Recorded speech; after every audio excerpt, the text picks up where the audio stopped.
Chapter 21. Mitch was on top of Billy, moving slowly and with great power, thrusting, filling her.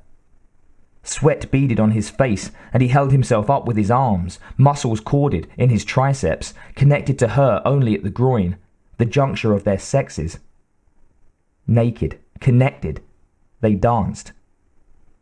Billy had never felt so fulfilled, so complete, as a woman, as a human being. This was what she had always hoped for, but never expected to have. Someone who loved her, someone she could love in return, giving and receiving totally, becoming not less but more than two. Becoming one. He moved faster, nearing his peak, and she moved with him. Yes, yes, yes, yes, yes! He screamed. Billy stared at his open mouth, saw the claw tear past his lips, but it did not reach for her, the taloned hand. It extended in a half circle on an arm too thick and too long to have possibly come from Mitch's mouth, extended to his belly and tore into the skin and muscle, ripping him in two and hurling his top half away, leaving his hips and legs on her. White fluid spurted from the torn body, android blood the colour of milk, splashed over her in an obscene bath, hot, salty, even as he began to throb within her. No!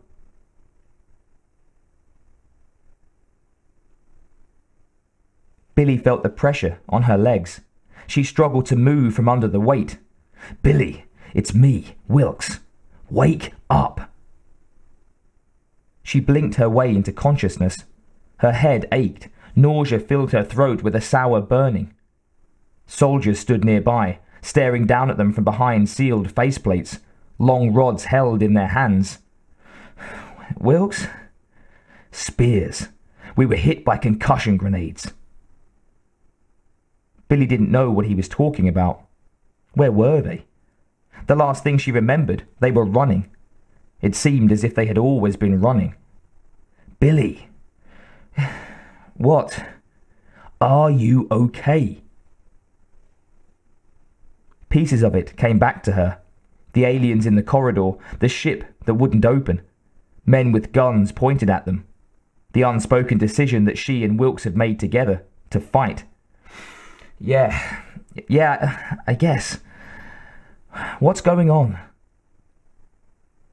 Powell, seated with his back to the wall, his knees drawn up to his chest, said, Spears is going to load his tame monsters onto the largest transport ship and lift.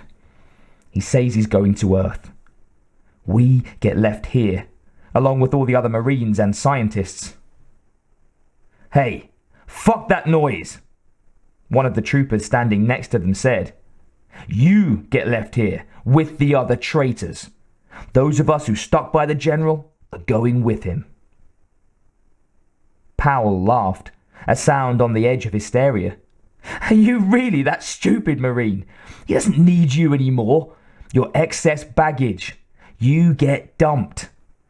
No way, Major, a second guard said. Spears takes care of his own. His own? Christ! He thinks he's a fucking god, you moron! You're nothing more than used toilet tissue to Spears. You've served your purpose. You're going to be flushed and compacted with the rest of us. The guards looked at each other. The leader, an older sergeant Billy had talked to once, shook his head. Bottle it, boys. The Major here is just trying to divide and conquer. The General has taken care of you so far, ain't he? Don't let this fobby rattle you. Didn't you hear the man tell you to pack your gear as soon as we get the traitors stocked away? The other 5 guards murmured. Billy thought they still sounded unconvinced, but it didn't seem to matter. They weren't about to let the 3 of them go. Okay, the leader said. Now that Sleeping Beauty's awake, let's move it, people. Wilkes got to his feet, helped Billy up. 2 of the Marines jerked Powell upright. Billy saw Wilkes gather himself. He was going to try to fight his way out. She didn't think he would make it, but she would follow his lead. The lights went out. "What the fuck?" somebody yelled. There was a zapping sound, like an electrical spark, and somebody moaned. "Spook eyes!" the sergeant in charge hollered. "Turn on your spook eyes!" A long moment hung there, time suspended like a spider on a strand of glistening silk. "Eyes on! Everybody see! Report!" A chorus of assents. "Nobody moves," the guard in charge said. "We're spook-eyed and we can see you like it was noon on the equator." The lights went back on, 3 times brighter than they had been before. The soldiers screamed, almost with one voice. Their hands went up to slap against the closed faceplates. One trooper tore open the clear plate and dug at his eyes. "What?" "Bueller," Wilkes yelled. He kicked one man in the belly, caught the baton he dropped before it hit the deck, whipped the stick against the other man's throat. Even through the suit, that must have hurt. Go, this way!" Billy followed Wilkes, Powell right behind her. "What happened?" Wilkes said. "They're blind. They got the hangar lights all of a sudden amplified a couple of million times by the spook eyes. Ordinary sea suits don't have blast shields in the faceplates. The military's too cheap to spend the money. It must have been like looking right at an atomic flash. Go!" Once again, they ran.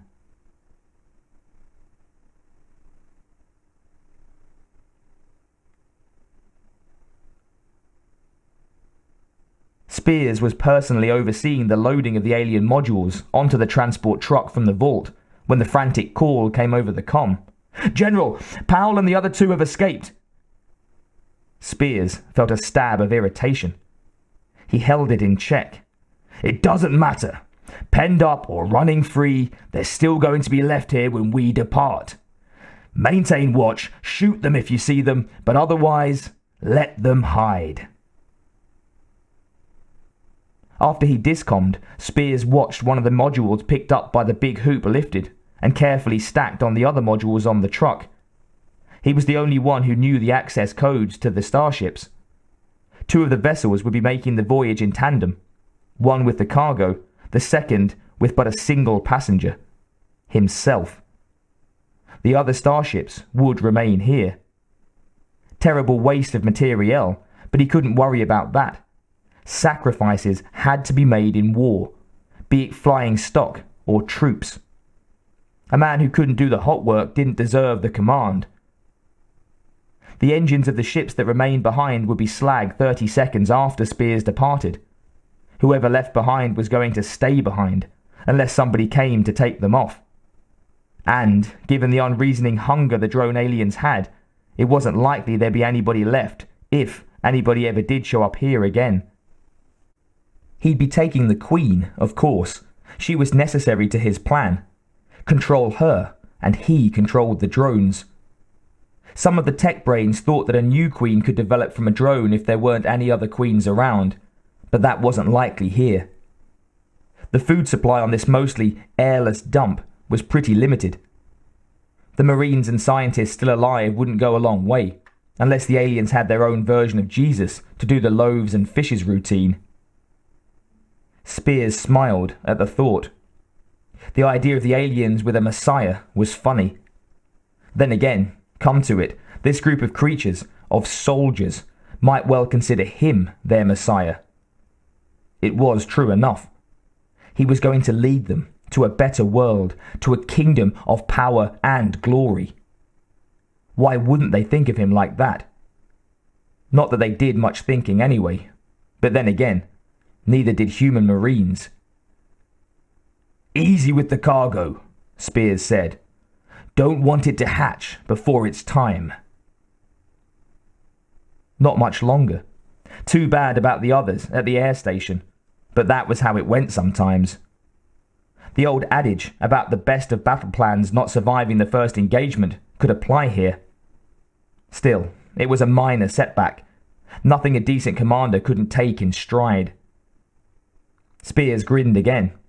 Soon as he lifted, he decided, he was going to smoke one of the special cigars. Hell, he deserved it. He'd just won his first battle in the war against the aliens. He'd still have plenty to toke up once he won his first encounter on Earth itself. Yes, by God, he would.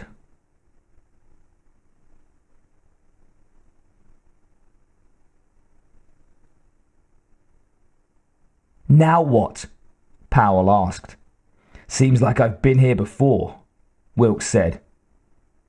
They were in an unused cargo area, empty cartons stacked in neat rows, forming a maze in which they could stay lost for a little while at least. We can run, but we can't hide, Wilkes said. We've got to get off this planetoid, or we're dead. How? Spears will be taking the largest ship, my guess. Maybe another one locked to it. We've got to find a way to get onto one of the ships before he buttons them up. How? Powell said again. Do you know where the aliens he'll be taking are stored? A special vault, yes. Well, let's get to it. If anybody sees us, Powell began. They'll shoot us, Wilkes finished. Big fucking deal, Major. Let's do it.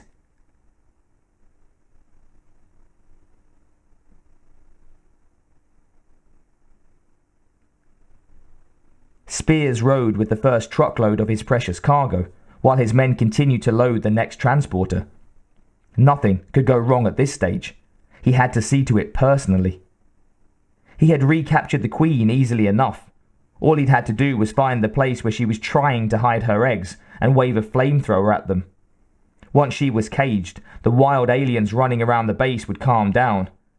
At least until they realized she was gone. He had the walls of the Queen's cage opaque, so she wouldn't know where he was taking her until it was too late. Everything was under control.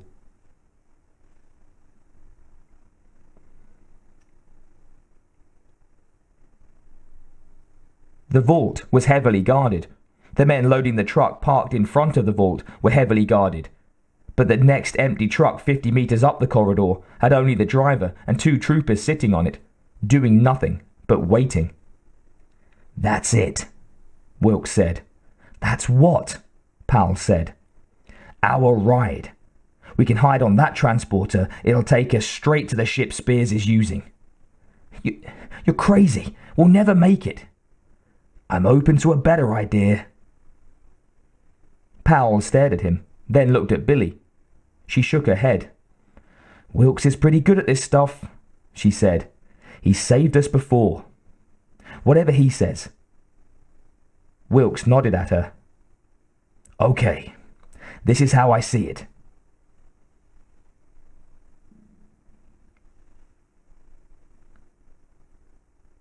Spears watched the containers being loaded onto the ship. All his plans were about to come to fruition. It was a glorious day for the Corps.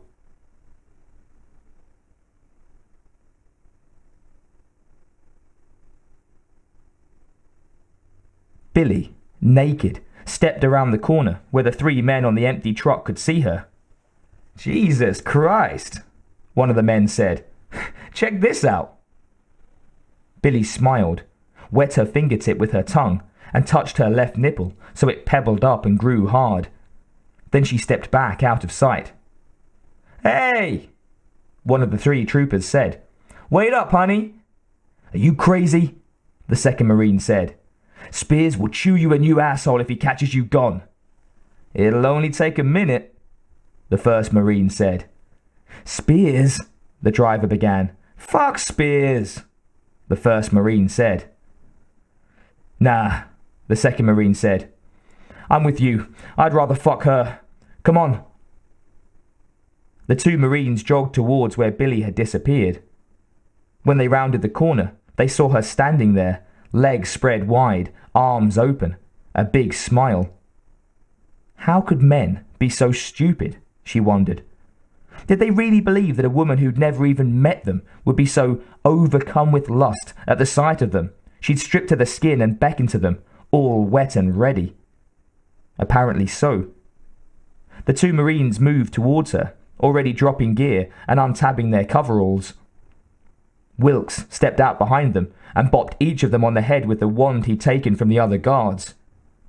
Both men fell, out before they hit the floor. Now we have guns and uniforms, Wilkes said. Jesus, Wilkes. Are these the guys who've been protecting the civilized galaxy? No wonder the aliens are ahead. Wilkes grinned and shook his head. What can I say? If you can find the way to the test site, the galaxy's finest will let you join up. Get dressed.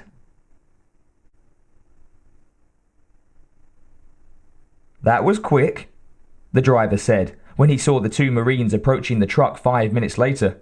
How was she? I was great, Billy said, lifting her head and giving him a good view of her face. The driver reached for his sidearm, but Wilkes had his newly acquired carbine pointed at the man's heart. You don't want to do that, he said. Let's take a little walk. 3 minutes later, with Powell in the driver's clothing and the driver asleep and tied with the two Marines in a closet down the corridor, the crew chief waved the empty truck into the loading area. The chief knew Powell by sight, so the major kept his face more or less hidden. But the chief didn't know Wilkes or Billy. They were just two more Marines as far as he was concerned.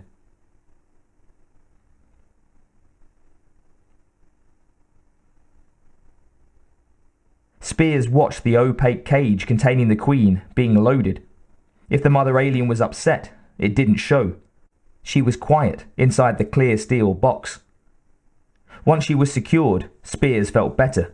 He spoke to a second lieutenant supervising the loading of the drones. All right, once the last truck of cargo is loaded, I want you to assemble the troops in B hangar, gear packed and stacked, and begin loading the Grant. I want every loyal Marine on board by 1600 hours, clear? The lieutenant's face brightened. Yes, sir. Carry on.